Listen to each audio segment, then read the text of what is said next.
Hi friends, welcome to Jaya's garden. இன்றைக்கி நம்ம சூப்புக்கு என்ன பறிக்கலாம் அப்படின்னு சொல்லி அப்படியே சுற்றி பார்த்துட்டே வந்தேன். ரொம்ப பசுமையாக கண்ணை உறுத்துனது என்ன அப்படின்னா மலேசியன் பசலைக்கீரை. அங்கே பாருங்கள், பச்சை பச்சை பச்சேன்னு. நம்ம ஊர்லலாம் அதிகமாக சிவப்பு பசலை தாங்க இருக்கும். இது கொஞ்சம் ரேர் வெரைட்டி.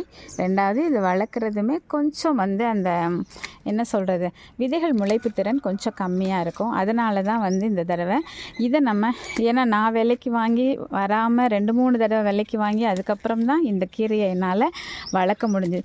ஸோ நம்ம பட்ட கஷ்டம் நம்முடைய உறவுகள் படக்கூடாது அப்படிங்கிறதுக்காகவே இந்த கீரையினுடைய விதைகளை நிறைய பேருக்கு இலவசமாக நான் ஷேர் பண்ணியிருக்கேன். ஸோ இந்த கீரை பாருங்கள் எவ்வளோ இருக்காங்கன்னு. இதை தான் இன்றைக்கி நான் சூப்பு போட போகிறேன். இதில் நிறைய விதைகள் எடுத்து ஒரு 100-200 பேருக்கு இந்த விதைகளை ஷேர் பண்ணிவிட்டு எனக்கு ரொம்ப